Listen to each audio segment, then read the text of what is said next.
Welcome to Influential Entrepreneurs, bringing you interviews with elite business leaders and experts, sharing tips and strategies for elevating your business to the next level. Here's your host, Mike Saunders.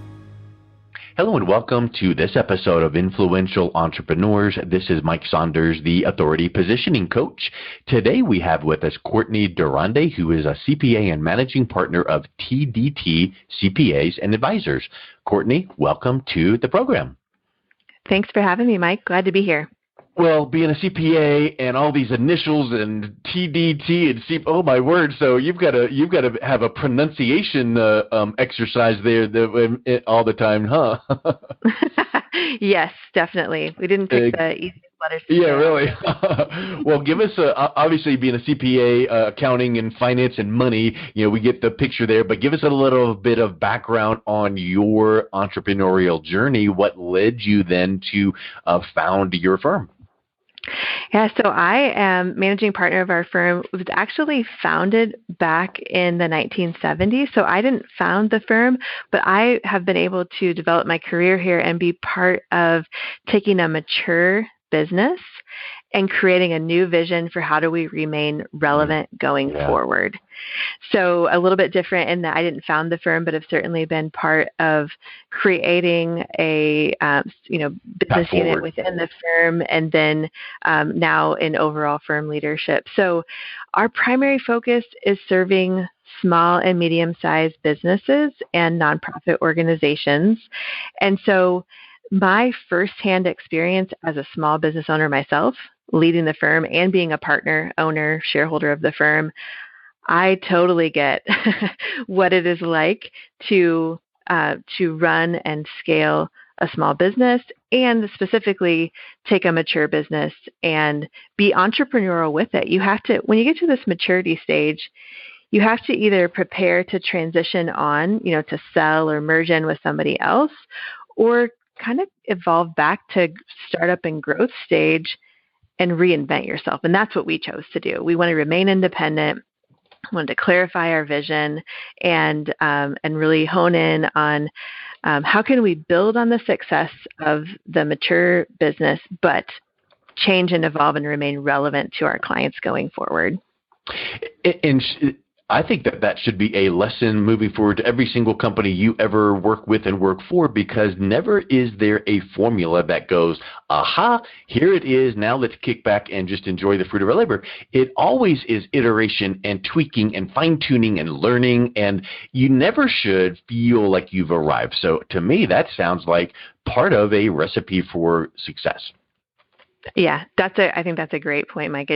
You have to be prepared to continuously evolve and grow and remain relevant to the people you serve, and be able to clarify who you help and how you help them, and recognize that that's going to change over time. Yeah, over the years I've listened to Tony Robbins' teachings, and he talks about something called CANI, C-A-N-I. Have you heard of that before? No. It stands for Constant and Never-Ending Improvement. Well, Yep. Never should you feel like, how cool is that? We're done.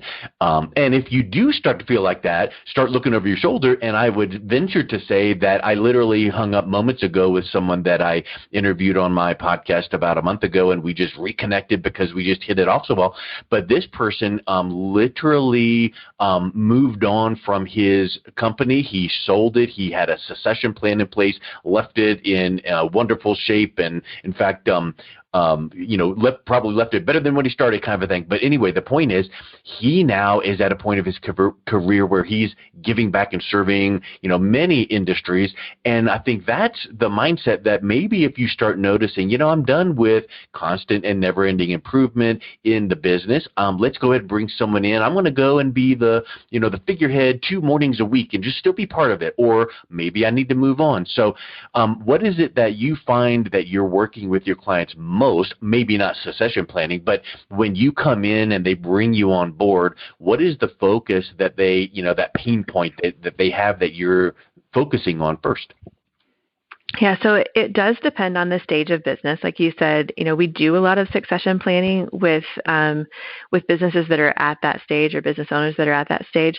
I would say the bulk of the work we do is with businesses and organizations who are in the growth stage.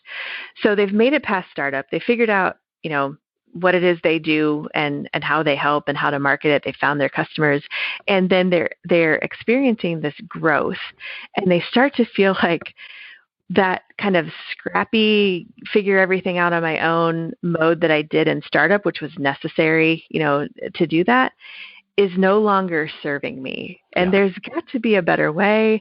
I'm kind of out of my depth. I'm wearing too many hats. And if I don't want to burn out, I've got to find some way to leverage other resources so that I can do what only I can do in my business, and I can utilize other team members, other employees, or outsource resources to help me. So we work with a lot of growth stage businesses on that process of saying, help us understand what you're doing now, and we will provide you with recommendations for how to optimize that, how to clarify roles and responsibilities for what needs to happen, help you determine who can best do those things within your business or with outsourcing, integrate systems, better leverage systems and softwares that you already have, really optimize things so that you're positioned to grow and scale. Kind of just getting things a little bit tightened up and under control from a financial standpoint, for sure, but also operationally.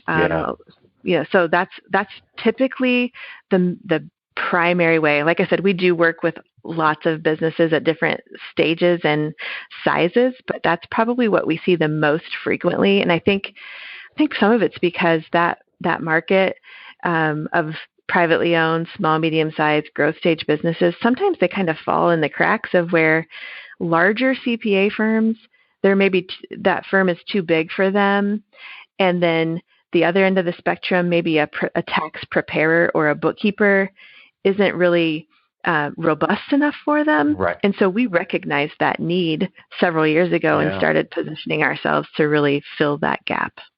Yeah, that's a really interesting and neat approach. It's like, anybody can fill in the blanks with bookkeeping, tax prep, things like that. But we need to have that visionary approach, that 30,000-foot view to maybe we help you grow the business, which then is that hook to keep that firm, connected to you. I love that mindset.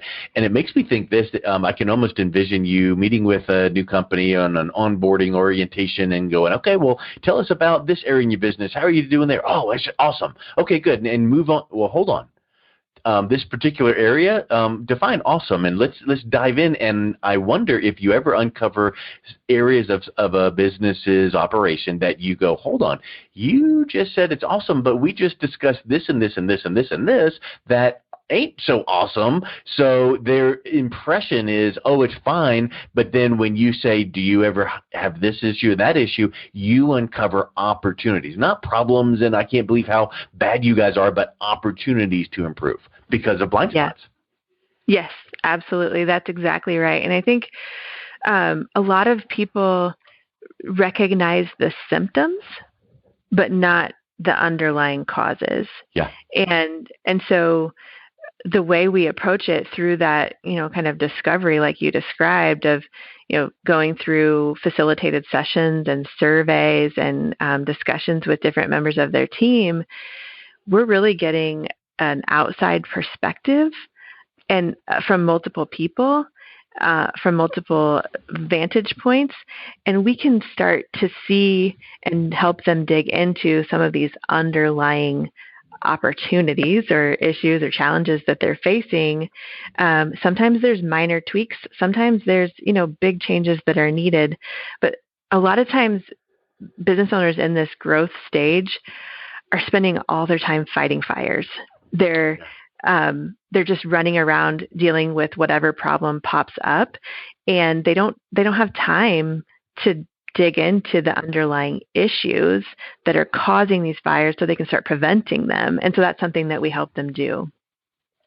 That's a really good point, because if there's this certain point that you describe in your business that you don't really like, whatever that might be, well, let's fix it, but how do we make sure that it doesn't happen again? Because it takes time and resources and money and energy to fix this thing. And yay, you have the solution now to fix it.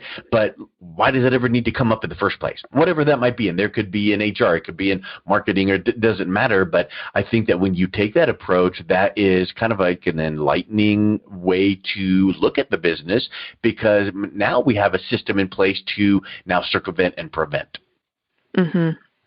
Yeah, exactly. And I think part of what we do is educational. It's teaching them the mindset of that continuous growth and change and what it takes to be scalable and sustainable. What's a couple of examples of blind spots that you see that you are addressing? Yeah. So, I mean, one of them is this notion of fighting fires rather than preventing them, and having people who are, they're struggling with cash flow, but they aren't digging into what are the underlying issues that are causing your cash flow problems. And so we help clients, start projecting out cash flow, using a simple tool to project cash flow and recognize where there will be some issues. And then we say, okay, well, what can we do? What are the systems and processes in place? What are the people in your business doing that is causing these issues? Now that we know where there are problems, how can we dig in and figure out why there are problems? So that's one aspect of these, really what I would call more leading indicators. A lot of CPAs focus on accounting for what has already happened and reporting it on financial statements and tax returns. And that's important and necessary, and we do that too. But we also focus on the activities happening right now in the business that are crucial to your success, and help measure and monitor those so that you can identify these issues while there's still time to change the results. So whether that's projecting cash flow or tracking quality, or tracking, the volume of leads coming in, or your win rate, or, it could be from any area of your business, really figuring out where are the most pressing issues or the biggest opportunities.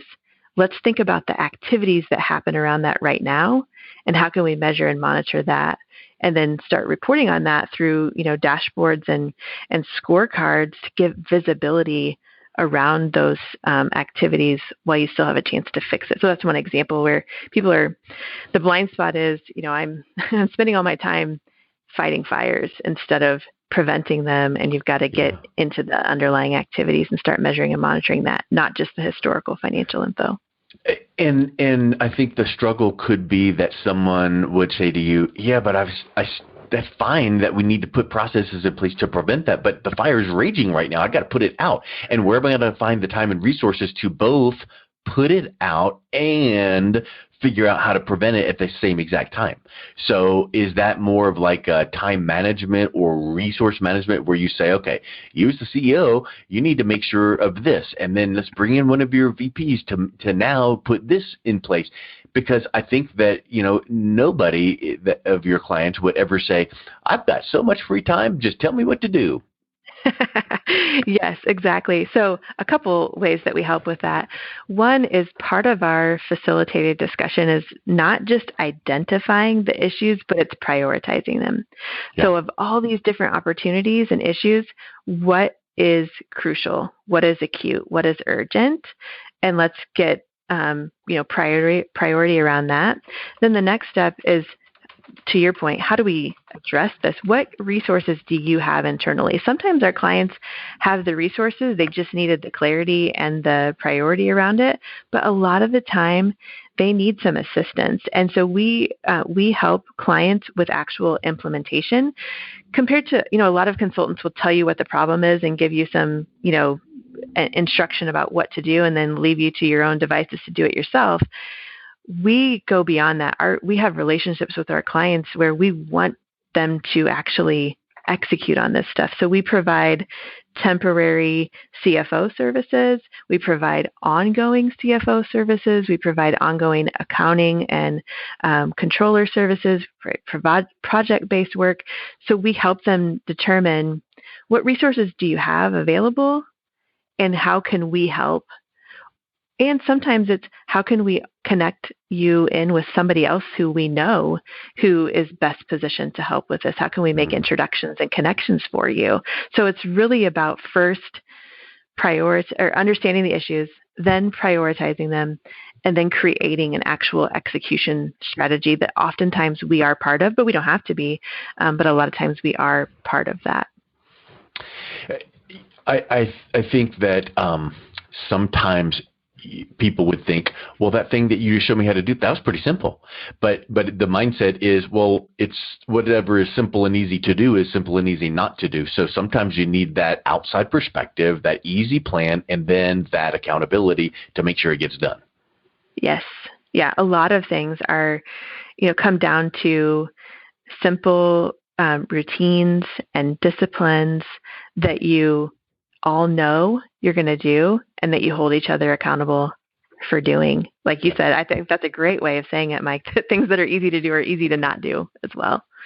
Yeah. Oh, for sure. And also I think some of these, guru or coaches or trainers that come in and go, okay, here's how to fix this problem. And they're like, yes, what? And they lay it out and it's like, oh, I've heard that before. Well, have you done it? And so you don't need to have some earth-shattering, never been seen before thing. Sometimes it is you bringing your industry expertise from multiple industries to this particular company to go, you know what, here's the fire, here's how to put it out, but here's how to prevent it, and here's a unique way to approach it. And so what if we did it this and this, and you brought in that? And now all of a sudden it's like, okay, that's believable because it's not incredulous. It's like, okay, I've heard that before and that before, but you're telling me to put it together in this way. Okay, that makes sense. And I think that sometimes the companies should just say, okay, makes sense, let's do it. Right? Let's give it the old college try and not try it for 10 seconds and say, ooh, it didn't revolutionize my business. Give it a try and stick with it and let it go, because whatever got you into the situation didn't take 10 minutes. It took you 10 weeks, 10 months, whatever. So I think perspective and mindset is a big thing from what I would suspect, right? Yeah, I totally agree with that. And I think having the guidance for the ongoing implementation is another factor that helps our clients, is to see that we aren't just telling them what to do and saying good luck to you, that because of our service offerings around ongoing outsourced solutions and different advisory projects, we can be part of the team. You don't have to feel like now this is one more thing on my plate as the business owner that I have to lead and manage and hold people accountable to. If that's something that our clients need us to step in and be part of, we can do that. And that helps. A lot of times, this might sound silly, but one of the emotions I see people, it gives them hope. Like, there's a way out of this chaos and these fires because I have somebody, I'm not taking a risk on hiring a new full-time CFO and hoping they're the right person. I'm hiring someone as an outsourced resource who has done this before with other companies just like me and knows what to do. And if for whatever reason, they don't deliver, I don't have to unwind this employment situation, but we haven't come across that anyway. But I think there's just from a business owner perspective, personally, taking on a new employee, especially a high level executive employee, that's a big risk. And so being able to have that kind of expertise and guidance at a fractional share, so there's not as much cost involved and there's not as much risk, it also can give people a lot of hope that there's a path out of this chaos that I'm currently in. That is, I think we've hit some 30,000 foot view perspectives that we didn't even intend to, but really landed so well. So I think this is so wonderful. So thank you so much. I think that probably the best thing right now is if someone is listening to this going, hey, what can you do for us? What's the best way that someone could reach out and connect with you and learn more about your business? Yeah, absolutely. We would love for you to go to TDTPC.com/IE for Influential Entrepreneurs, and check out that page. There you will see an opportunity to learn more about the other blind spots that we see. We talked about a couple here on the interview today. We've got more information about really the top 5 blind spots we see and what you can do about them, how you recognize them when you're in this growth stage of business. But also, if these resonate with you or anything we've talked about today resonates with you, I love to hop on a free discovery call and just learn more about what issues you're facing, what opportunities you're evaluating, and share how we might be able to help partner with you like we discussed here today. Awesome. Well, Courtney, it was really great connecting with you. Thank you for coming on the show, and appreciate your time. Thanks for having me, Mike. You've been listening to Influential Entrepreneurs with Mike Saunders. To learn more about the resources mentioned on today's show or listen to past episodes, visit www.influentialentrepreneurssradio.com.